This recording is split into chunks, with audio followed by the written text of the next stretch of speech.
I first learned my craft in record shops, buying vinyl, playing turntables and doing my own radio show for a number of years. I used to travel even to Frankfurt to go to Freebase and stuff just to pick up records, you know. And after a while I just needed to dig deeper, I needed to be able to create these sounds myself. So I enrolled in advanced sound and music technology.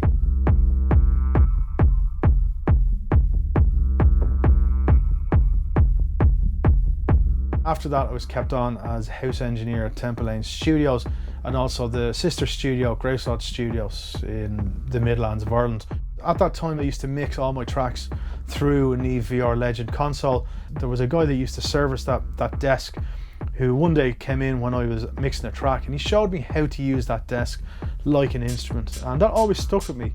So I did that for 2 years and that was an amazing time period for me because I was working with so many different types of artists. I was working with blues musicians, world music, jazz, everything. It was such a really strong education in really advanced composition, songwriting, general musicianship, from drums to guitars and vocals and everything in between. That was a hugely important time for me.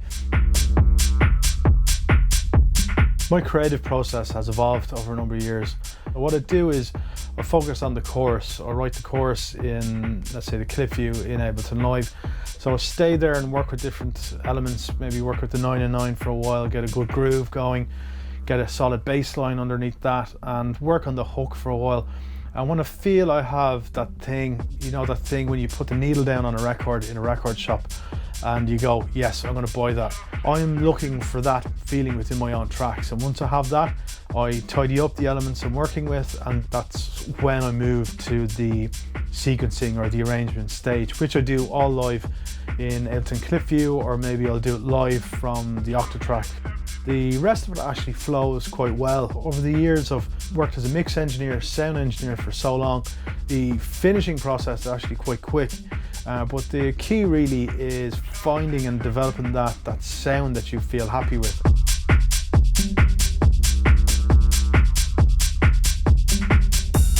I think a key point or key moment in my development as an artist was moving to Berlin.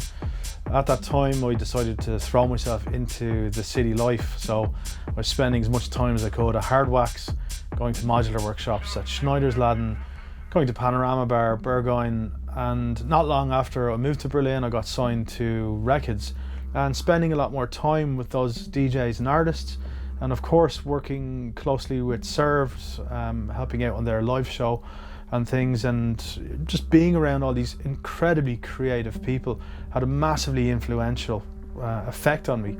And that certainly fed into the creation of my album Embers, which was released on Records, and certainly the follow-up, We Don't Flip.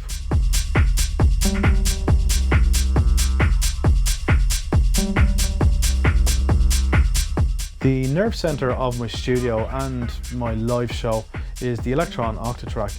This machine has enabled me to travel and perform without a laptop, and a lot of the time I can just perform just using this instrument or just using this machine.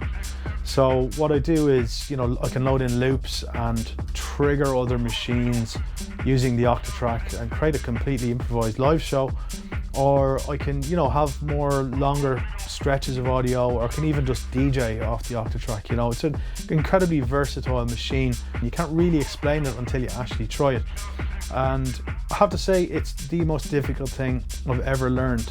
It felt like I was learning how to make music all over again, because these things that I could do in a second in Ableton or in Reason or Logic or whatever would actually take quite a few buttons and, you know, a couple of different combinations, and it took a bit of memory and things like that. So the Elektron forum was super helpful, because again you have all these people who understand the process of learning that machine. Definitely one of my favorite pieces of equipment in my studio.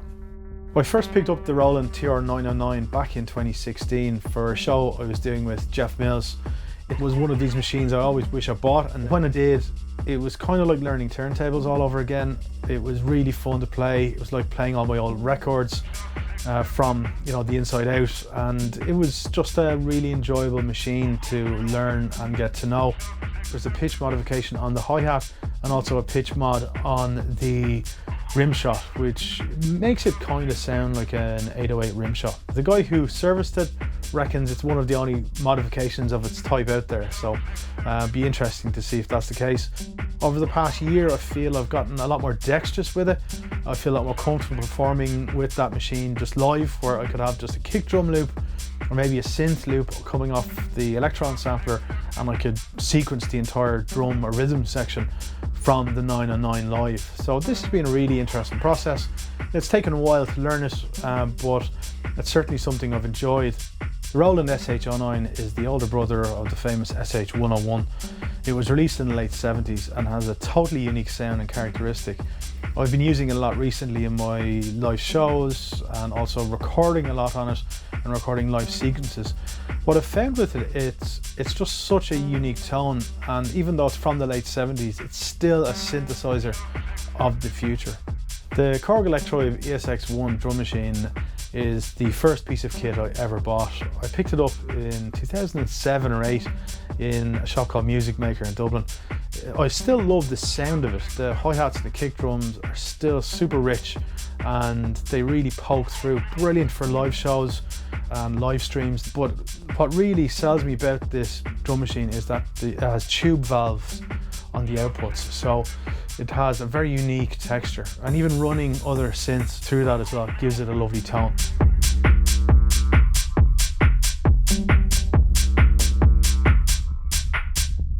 These two instruments here are the most recent additions to the studio. The Moog Siren is the first synth I ever picked up at Schneidersladen.